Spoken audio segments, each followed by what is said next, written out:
दोस्तों, बहुत स्वागत है आपका एग्जाम क्लिस के ऑनलाइन पोर्टल में। इस वीडियो में हम लोग पॉलिटी के एक बहुत ही इंटरेस्टिंग टॉपिक संविधान की अनुसूचियों के बारे में डिस्कस करने वाले हैं। तो अनुसूचियों के बारे में डिस्कस करने से पहले हम जानेंगे कि उनकी क्या इंपॉर्टेंस है, संविधान में उनको कहाँ रखा गया है। तो जैसा कि आपको पता है, हमारा जो संविधान है वो दुनिया का सबसे लंबा लिखित संविधान है। लिखित संविधान और अलिखित संविधान के ऊपर मैं अच्छे से डिस्कस कर चुका हूँ एक वीडियो बनाकर। अगर आपने वो वीडियो नहीं देखा है तो मैं आपको यहाँ कॉर्नर में लिंक प्रोवाइड कर दे रहा हूँ, आप उस पे जाकर वो वाला वीडियो देख सकते हैं। तो अब हम लोग देखते हैं कि हमारा जो संविधान है उसको मेन 3 पार्ट में डिवाइड किया गया है। कौन कौन से पार्ट हैं वो? पहला पार्ट है प्रस्तावना, दूसरा है संविधान के भाग और तीसरा है अनुसूचियाँ। जिस तरीके से आप कोई दूसरी बुक पढ़ते हैं तो बुक के शुरुआत में उसकी प्रस्तावना दी रहती है, इंट्रोडक्शन दिया रहता है। उस इंट्रोडक्शन को पढ़ने के बाद आपको मालूम हो जाता है कि उस बुक में क्या दिया गया है, उस बुक का नेचर क्या है, उसके अंदर की स्टोरी क्या है। या कोई मान लीजिए फिजिक्स की बुक है, हिस्ट्री की बुक है, तो उसका आप इंट्रोडक्शन पढ़ेंगे, प्रस्तावना पढ़ेंगे तो आपको उस बुक के अंदर जो भी चीज़ें हैं उन सब के बारे में मालूम हो जाएगा। सेम यही कंडीशन है हमारे भारत के संविधान की जो बुक है उसके साथ। भारत के संविधान की जो प्रस्तावना है वो भारत के संविधान के स्वरूप के बारे में बताती है कि हमारे यहाँ का शासन कैसा है, लोकतंत्रात्मक है या राजतंत्र है हमारे यहाँ, हमारा देश धर्मनिरपेक्ष है या किसी विशेष धर्म को मान्यता देता है। कुल मिलाकर संविधान की प्रस्तावना से ही हमें पता चल जाता है कि हमारे देश के शासन का ढांचा किस प्रकार का है। तो कितनी इंपॉर्टेंट है ये प्रस्तावना। दूसरा जो इसमें है वो है संविधान के भाग। जैसे किसी दूसरी बुक में चैप्टर होते हैं, सेम उसी तरह संविधान की बुक को चैप्टर की बजाय भागों में बांटा गया है। यानी कि एक भाग में एक तरीके के रूल्स लिखे हुए हैं और दूसरी भाग में दूसरे तरीके के रूल्स लिखे हुए हैं। तीसरा है वो है अनुसूचियाँ। अनुसूचियाँ संविधान की जो बुक है उसकी लास्ट में दी हुई हैं। इनका क्या इंपॉर्टेंस है अभी हम लोग देखते हैं क्या इंपॉर्टेंस है इनका। तो प्रस्तावना तो एक ही होती है किसी भी बुक की, उसी तरीके से हमारे संविधान की भी एक ही प्रस्तावना है। अब बात की जाए संविधान के भाग की, तो इस समय संविधान में टोटल 22 भाग हैं। हालांकि काउंटिंग में ये तो 25 हैं। अभी हम संविधान के भागों के बारे में डिस्कस नहीं कर रहे हैं, तो इसलिए हम इसके डिटेल में नहीं जाएंगे कि किस तरीके से 25 हैं। उसके लिए एक सेपरेट वीडियो बनाएंगे हम, उसमें हम संविधान के भागों के बारे में अच्छे से डिस्कस करेंगे। और संविधान की जो अनुसूचियाँ हैं वो है टोटल 12। तो फिर आप क्वेश्चन पूछेंगे, इसमें आपने अनुच्छेद को तो शामिल ही नहीं किया, जबकि हम जैसे ही संविधान पढ़ने जाते हैं, पॉलिटी पढ़ने जाते हैं, तुरंत अनुच्छेद आ जाते हैं कि ये वाले अनुच्छेद में ये लिखा हुआ है, इस वाले अनुच्छेद में ये लिखा हुआ है। फिर हमने इसमें अनुच्छेदों को शामिल क्यों नहीं किया? तो दरअसल देखिए है क्या, जो अनुच्छेद है वो संविधान के भागों के अंतर्गत दिए गए हैं। संविधान का जो पहला भाग है वो है संघ और उसका राज्य क्षेत्र। दूसरा भाग नागरिकता के बारे में बताता है। तीसरा भाग मौलिक अधिकार के बारे में बताता है। कहने का मतलब है संघ और राज्य क्षेत्र से रिलेटेड जो कानून हैं, जो रूल्स हैं, वो पहले भाग में दिए हुए हैं। दूसरे भाग में नागरिकता से रिलेटेड कानून हैं, जो रूल्स हैं, वो दूसरे भाग में दिए गए हैं कि कौन भारत का नागरिक होगा, कौन नहीं होगा। तीसरे भाग में मौलिक अधिकारों के बारे में बताया गया है। तो एक टाइप के कानून, एक टाइप के रूल्स को उसी भाग में रखा गया है। ऐसा नहीं है कि मौलिक अधिकार हैं, कोई मौलिक अधिकार से रिलेटेड कोई कानून है, कोई एक्ट है, उसको हमने नागरिकता वाले पोर्शन में रख दिया। तो ऐसा नहीं है। मौलिक अधिकार से रिलेटेड जितने भी रूल्स हैं, जितने भी रेगुलेशंस हैं, जितने भी एक्ट हैं, वो सारे मौलिक अधिकार वाले पार्ट में ही आएंगे। तो इन्हीं रूल्स को संविधान की भाषा में अनुच्छेद कहा जाता है। जैसे कि आप देखिए, भाग 1 अनुच्छेद 1 से 4 तक कवर करता है। मतलब 1 से 4 तक जो अनुच्छेद हैं वो संघ और उसके राज्य क्षेत्रों से रिलेटेड रूल्स हैं। ऐसे ही नागरिकता में अनुच्छेद 5 से 11 तक हैं और मौलिक अधिकार अनुच्छेद 12 से 35 तक कवर करता है। इसी तरीके से आप देखेंगे जो संविधान के टोटल 22 भाग हैं, 22वां भाग आपका संक्षिप्त नाम हिंदी में पाठ से रिलेटेड है, वो आपका 393 से 395 तक कवर करता है। तो इस तरीके से आपके टोटल 395 अनुच्छेद हो जाते हैं। हालांकि इनकी काउंटिंग तो अब 450 प्लस हो चुकी है, उसको हम अगले वाले वीडियो में अच्छे से डिस्कस करेंगे, तो आप समझ जाएंगे किस तरीके से वो 450 प्लस हो गए हैं और नंबर में अभी भी 395 ही हैं। तो अब बात आती है, जब सारा मैटर खत्म ही हो गया, सारे रूल्स हो गए, सारे रेगुलेशंस हो गए, तो फिर इन अनुसूचियों की जरूरत क्या पड़ी? प्रस्तावना ने अपना काम कर दिया, संविधान के भागों में सारे रूल्स लिख गए, एक भाग में एक टाइप के रूल्स। तो अब इनकी जरूरत क्या है अनुसूचियों की? तो देखिए इनकी क्या इंपॉर्टेंस है। आप देखेंगे जैसे संविधान का भाग 1, उसका अनुच्छेद 1 पढ़ेंगे तो उसमें लिखा हुआ है इंडिया अर्थात भारत राज्यों का संघ होगा। फिर अनुच्छेद 2, 3, 4 में क्या बताया गया है? उसमें बताया गया है कि नए राज्य क्षेत्रों का निर्माण किस प्रकार से होगा, उनके नाम और सीमा में परिवर्तन किस प्रकार होगा। लेकिन अनुच्छेद 1 में ये नहीं बताया कि जो भारत अर्थात इंडिया राज्यों का संघ है वो किन राज्यों का संघ है, उनका नाम तो उन्होंने बताया नहीं। बस ये बता दिया है कि इंडिया अर्थात भारत राज्यों का संघ है, और अगले अनुच्छेद में उनके नाम और सीमा में परिवर्तन की बात करने लगे। तो जो भारत राज्यों का संघ है, जितने भी राज्यों का संघ है, आर्टिकल 1 में दिया गया है इंडिया भारत राज्यों का संघ है, जितने भी राज्यों का संघ है उन सभी राज्यों के नाम और उनकी सीमाएं कहाँ दी गई हैं? वो सब दी गई हैं अनुसूची 1 में। यानी कि आप समझ पा रहे होंगे, यहाँ बता दिया कि इंडिया अर्थात भारत राज्यों का संघ होगा, लेकिन कितने राज्यों का संघ होगा, उनके क्या क्या नाम होंगे, उन सबको बताया है अनुसूची 1 में। अब आप समझ गए होंगे कि अनुसूची 1 है वो कुछ नहीं, अनुच्छेद 1 की कंप्लीमेंट्री है, यानी कि उसकी पूरक है। तो आई होप आप अनुसूचियों के इंपॉर्टेंस को समझ पाए होंगे और ये भी समझ पाए होंगे कि हम लोग अनुसूचियों को क्यों पढ़ते हैं, क्यों इतनी इंपॉर्टेंस है, क्यों इतना ज़्यादा एग्जाम में पूछा जाता है। आइए अब क्रम से हम लोग एक एक करके सारी अनुसूचियों को देखते हैं। तो हमने अपने पेज को 12 अनुसूचियों के हिसाब से 12 पार्ट्स में डिवाइड कर लिया है, 12 खंडों में डिवाइड कर लिया है इसको। इसमें जो पहली अनुसूची है वो बताती है संघ एवं केंद्र शासित प्रदेशों के नाम व सीमाएं, कि भारत के जो राज्य और केंद्र शासित प्रदेश हैं उनके क्या नाम हैं एवं उनकी सीमाएं कहाँ कहाँ तक हैं, इसके बारे में डिटेल में इसमें दिया गया है। अब हमने राज्यों के नाम और सीमाएं देख ली, उसके बाद हम डायरेक्ट चलते हैं चौथी अनुसूची में क्या दिया गया है। चौथी अनुसूची में दिया गया है राज्यसभा में सीटों का आवंटन। जिस प्रकार से यहाँ नाम दिए गए थे उसी प्रकार से भारत की संसद में उनकी क्या हिस्सेदारी है, इसके बारे में अनुसूची 4 में बताया गया है। अनुसूची 4 में राज्यसभा में सीटों के आवंटन के बारे में बताया गया है कि किस राज्य में राज्यसभा की कितनी सीटें होंगी। अब इसके बाद आते हैं हम लोग जो शासन करते हैं, यानी कि जो महत्वपूर्ण पदाधिकारी होते हैं वो किस तरीके से नियुक्त होते हैं। तो बिल्कुल नॉर्मल है, जैसे कि आपको कोई जॉब देने की बात आए तो आप सबसे पहले जॉब में क्या करना है, क्या नहीं करना है, क्या आपके दायित्व हैं, ये सब जानने से पहले हम लोग जानना चाहते हैं कि उसकी सैलरी कितनी मिलेगी उस जॉब में। बाद में जानना चाहते हैं कि उसमें करना क्या पड़ेगा। सबसे पहले हमारा ध्यान सैलरी की तरफ जाता है। तो सेम यहाँ पर है, जितने भी भारत के महत्वपूर्ण पदाधिकारी हैं, राष्ट्रपति हो गया, लोकसभा का अध्यक्ष हो गया, राज्यसभा के सभापति हो गए, नियंत्रक महालेखा परीक्षक हो गए, वो सब भी शपथ बाद में लेंगे, पहले सैलरी के बारे में सोचेंगे। तो सैलरी को पहले रखा गया है और बाद में शपथ को रखा गया है। शपथ में वही सब आता है कि मैं भारत का राष्ट्रपति ये शपथ लेता हूँ कि अपने कार्यों का निर्वहन पूरी निष्ठा से करूंगा। तो उस तरीके से जितने भी इम्पोर्टेंट पदाधिकारी होते हैं तो उनकी पूरी की पूरी शपथ कि किसकी क्या शपथ होगी वो टोटल यहाँ पर तीसरी अनुसूची में दी गई है।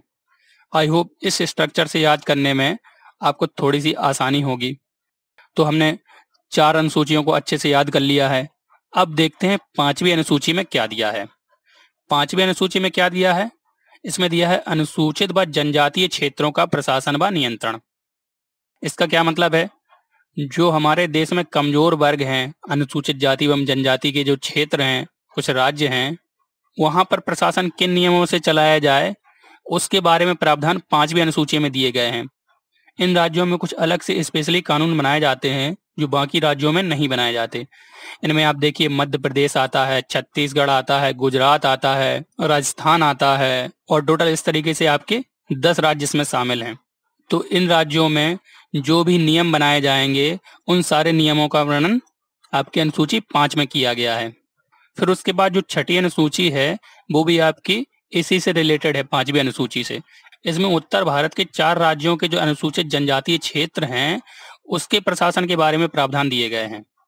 होता क्या है, यहाँ के जो राज्यपाल होते हैं उनको बाकी अन्य राज्यों की अपेक्षा ज्यादा पावर मिली होती है, यानी कि वो ऐसे नियम बना सकते हैं जो अन्य राज्यों के राज्यपाल नहीं बना पा रहे हों, जिससे कि इन क्षेत्रों के, इन 4 राज्यों के अनुसूचित जनजाति के जो लोग हैं उनका कल्याण हो सके। तो इसके लिए एक बहुत अच्छी ट्रिक भी चलती है। कौन सी ट्रिक है वो? वो है आपकी एटीएम। इन 4 राज्यों का नाम याद रखने के लिए ए से हो जाता है असम, टी से त्रिपुरा, एम से 2 राज्य हो जाते हैं आपके मेघालय और मिजोरम। तो आप चाहें तो इसको याद रख लीजिए, नहीं तो आप इसको लिख के भी याद रख सकते हैं। फिर 7वीं अनुसूची हमें बताती है कि भारत में कौन ज्यादा पावरफुल होगा। मतलब इसमें शक्तियों के विभाजन के बारे में बात की गई है, यानी कि केंद्र की क्या शक्तियां होंगी, राज्य की क्या शक्तियां होंगी, और केंद्र चाहे तो किस प्रकार से राज्य द्वारा बनाए गए कानून को हटाकर अपना कानून ला सकता है। तो यहाँ 3 सूचियां दी गई हैं मुख्य रूप से। कौन कौन सी सूची है वो? संघ सूची, राज्य सूची और समवर्ती सूची। तो इनके बारे में तो आप जानते ही हैं कि संघ सूची होती है उस पर केंद्र कानून बनाता है, यानी कि भारत की संसद कानून बनाती है। राज्य सूची में अलग अलग राज्य अपने हिसाब से कानून बनाते हैं, और समवर्ती सूची में दोनों लोग कानून बना सकते हैं। इसके अलावा यहाँ पर अवशिष्ट शक्तियों की भी बात की गई है, उनको भी इसी अनुसूची में रखा गया है। उसके बाद 8वीं अनुसूची हमें क्या बताती है? तो 8वीं अनुसूची बहुत सिंपल है। देखिए यहाँ पर राज्यसभा में सीटों का आवंटन है ना, तो उसके नीचे अब सभी राज्यों को सीटों तो मिल गई, उसके नीचे सभी राज्यों की कुछ अपनी अपनी भाषाएं हैं। कुछ राज्यों की भाषाओं को संविधान ने संवैधानिक दर्जा दिया हुआ है। तो इस प्रकार से हमारे पास टोटल 22 भाषाएं हैं जिन्हें संवैधानिक दर्जा प्राप्त है, जैसे बोडो, डोगरी, संथाली, मैथिली, ये सब रिसेंटली इसमें जोड़ी गई हैं। तो 8वीं अनुसूची में भाषाओं के बारे में बात की गई है। उसके बाद आती है हमारी 9वीं, 10वीं, 11वीं और 12वीं अनुसूची। तो आप देख रहे होंगे कि इन अनुसूचियों के जो पॉइंट हैं, नंबर पॉइंट, उनको मैंने डिफरेंट कलर से शो किया है। क्यों शो किया है डिफरेंट कलर से? इसका एक रीजन है इसके पीछे। क्या रीजन है? देखिए, जो रेड कलर से शो की गई हैं, यानी कि जो 8 अनुसूचियां हैं, ये मूल संविधान में थी। मूल संविधान मतलब जिसको संविधान सभा ने बनाया था, उसमें इन 8 अनुसूचियों को रखा था। बाद में क्या हुआ, हमने अपनी आवश्यकता के अनुसार इन 4 अनुसूचियों को जोड़ा है। अब एग्जाम में ये भी क्वेश्चन पूछा जाता है कि बताइए मूल संविधान में कितनी अनुसूचियां थी। तो इससे आपको याद रह सकता है कि मूल संविधान में 8 अनुसूचियां थीं और इन 4 अनुसूचियों को बाद में संविधान संशोधन के थ्रू जोड़ा गया। तो इसको मैंने डिफरेंट अलग रखा है, जिससे आप जान सके कि इन 4 अनुसूचियों को संविधान संशोधन के हिसाब से बाद में जोड़ा गया। तो अब बात करते हैं 9वीं अनुसूची की। ये 9वीं अनुसूची बहुत इंपॉर्टेंट भी है और बहुत इंटरेस्टिंग भी। क्यों है इंटरेस्टिंग? क्योंकि जो 9वीं अनुसूची है वो हमारे संविधान में पहला संशोधन है। जैसे ही 1950 में संविधान लागू हुआ, उसके 1 साल बाद ही हमें संविधान में संशोधन करके इस 9वीं अनुसूची को जोड़ना पड़ा। क्यों जोड़ना पड़ा? इसके पीछे बहुत ही इंटरेस्टिंग कहानी है। क्या कहानी है? कि देखिए, जब हमारा देश आजाद हो गया, संविधान लागू हो गया, तो उस समय अधिक संख्या में बड़े बड़े जमींदार हुआ करते थे जिनके पास ज्यादा भूमि होती थी, और बहुत से लोग ऐसे थे जिनके पास बिल्कुल भी भूमि नहीं थी। उस समय विनोबा भावे भू सुधार आंदोलन भी चला रहे थे। क्या होता है भू सुधार आंदोलन? मतलब जिनके पास ज्यादा जमीन है उनसे जमीन लेके, जिनके पास जमीन नहीं है गरीबों में उनको दे देना। भूदान आंदोलन मतलब जमीन का दान। अब किसी भी जमींदार की जो जमीन है, एक तरीके से वो उसकी संपत्ति है। अब जैसे ही सरकार उससे उसकी जमीन को लेकर गरीबों में देती, या उससे उसकी जमीन को लेकर लोक कल्याण के लिए कोई काम करना चाहती, तो ये जमींदार तुरंत कहते, अरे आपने तो हमारे मूल अधिकारों का हनन किया है। और मूल अधिकारों के बहाने ये लोग सुप्रीम कोर्ट पहुंच जाते। अब सुप्रीम कोर्ट देखता कि हाँ, इनके मूल अधिकारों का तो सच में हनन हुआ है। इनकी जो संपत्ति है वो उस समय मूल अधिकार हुआ करती थी। उस समय शुरुआत में 7 मूल अधिकार थे। अब संपत्ति के अधिकार को हटाकर केवल 6 मूल अधिकार ही बचे हैं। संपत्ति के अधिकार को अब कानूनी अधिकार बना दिया गया है, लेकिन उस समय ये ऐसा नहीं था। ये बात है 1951 की। तो सुप्रीम कोर्ट के निर्णयों से सरकार भी परेशान हो गई, क्योंकि वो किसी भी तरीके से इन जमींदारों से उनकी जमीन को छीन ही नहीं पा रही थी। फिर होता क्या है, हमारी संसद ने संविधान में संशोधन किया। उस संविधान में संशोधन करके ये 9वीं अनुसूची जोड़ी। 1951 में पहला संविधान संशोधन किया, और इस अनुसूची में क्या रखा? इस अनुसूची में उन कानूनों को रखा जो जमींदारों की भूमि को अधिग्रहण करने से संबंधित थे, और साथ ही साथ एक कंडीशन लगा दी इसमें कि 9वीं अनुसूची में जो कानून हैं उनको सुप्रीम कोर्ट में चैलेंज नहीं किया जा सकता। मतलब कोई हमने कानून बनाया, उस कानून के तहत हमने जमींदारों से उनकी भूमि का अधिग्रहण कर लिया, मतलब उनसे उनकी भूमि छीन ली, फिर उस कानून को हमने 9वीं अनुसूची में जोड़ दिया। अब जबकि 9वीं अनुसूची में एक कंडीशन लगी हुई है कि इस अनुसूची में जो भी कानून होंगे उनको चैलेंज करने के लिए आप सुप्रीम कोर्ट में नहीं जा सकते। तो इस तरीके से हमारा काम हो गया। भारत की सरकार जो संसद थी वो बड़े बड़े जमींदारों से भूमि लेकर लोक कल्याण के लिए यूज करने लगी। तो ये बहुत ही इंपॉर्टेंट है 9वीं अनुसूची। इससे क्वेश्चन आता है कि संविधान का पहला संशोधन है, आप बता सकते हैं संविधान का पहला संशोधन 1951 में करके उसके तहत 9वीं अनुसूची को जोड़ा गया था। फिर बात आते हैं 10वीं अनुसूची को। 10वीं अनुसूची को क्यों जोड़ा गया? तो देखिए होता क्या है, 10वीं अनुसूची में दल बदल विरोधी कानून है। ये क्यों जरूरत पड़ी इसकी? देखिए कोई भी पार्टी का कोई नेता है, अगर वो चुनाव जीत जाता है, मान लीजिए सांसद बन जाता है या राज्य स्तर पर विधायक बन जाता है, तो वो आर्थिक लालच में या किसी दूसरे लालच में अगर अपनी पार्टी बदल लेता है, मतलब अपनी दल बदल लेता है, तो इस तरीके से बहुत से लोग बदलेंगे दल। तो उस समय जिस भी पार्टी की संसद में सरकार होगी उसके तो सांसदों की संख्या कम हो जाएगी और सरकार गिर जाएगी। तो इस सब को रोकने के लिए 10वीं अनुसूची को जोड़ा गया और 10वीं अनुसूची में दल बदल विरोधी संबंधी कानून रखे गए, जिससे कोई भी जो पार्टी का नेता है जीता हुआ वो अपना दल बदल ना कर सके। ये केवल जीते हुए पार्टी के सदस्यों पर लागू होता है। मान लीजिए अगर कोई पार्टी का कोई नेता है, वो जीत नहीं पाया है, मतलब ना तो सांसद बन पाया है ना विधायक बन पाया है, तो वो चाहे अपनी मर्जी से चाहे जितने दल बदल करे, उससे कोई लेना देना नहीं है। इसमें केवल जीते हुए कैंडिडेट से रिलेटेड है ये दल बदल कानून। देखिए हम लोगों ने इतनी अनुसूचियों को अच्छे से देख लिया, अभी तक हमें कोई दिक्कत नहीं हुई। तो इतनी अनुसूचियों को याद करने में ही हमारा काम हो गया, क्योंकि जो 11 और 12 अनुसूचियां हैं वो तो बहुत ही सिंपल हैं। क्यों सिंपल हैं? 11वीं अनुसूची में दिया गया है आपका ग्राम पंचायत और 12वीं अनुसूची में दिया गया है नगर पंचायत। इनको क्यों जोड़ा गया था? इनको जोड़ा गया था स्थानीय स्वशासन कायम करने के लिए, यानी कि पंचायती राज लागू करने के लिए। इस अनुसूची ग्राम पंचायत को 73वें संविधान संशोधन 1992 के तहत जोड़ा गया और उसी वर्ष एक और संविधान संशोधन किया गया। यहाँ 73वां था, यहाँ 74वां संविधान संशोधन किया गया, नगर पंचायत को जोड़ा गया। इसको याद रखना भी बहुत सिंपल है। देखिए 11 में भी गा है और ग्राम में भी गा है। आप कभी भी कंफ्यूज हो जाएं कि नगर पंचायत पहले है कि ग्राम पंचायत पहले, तो आप इस तरीके से याद रख सकते हैं।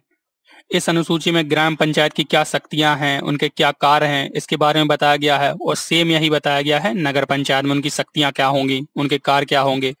नगर पंचायत जो होती है वो शहरी स्तर पर गठित की जाती है, जबकि ग्राम पंचायत एक गांव के स्तर पर। तो इस तरीके से हमने संविधान की 12 अनुसूचियों को देखा, अच्छे से डिस्कस किया। तो दोस्तों ये वीडियो आपको कैसा लगा आप हमें कमेंट सेक्शन में बताइए। वीडियो अच्छा लगा हो तो उसको एक लाइक करिए और साथ ही आने वाली वीडियो की नोटिफिकेशन आपको मिलती रहे, इसके लिए आप चैनल को सब्सक्राइब भी कर लीजिए। अब हम लोग मिलेंगे नेक्स्ट वीडियो में, तब तक के लिए जय हिंद जय भारत।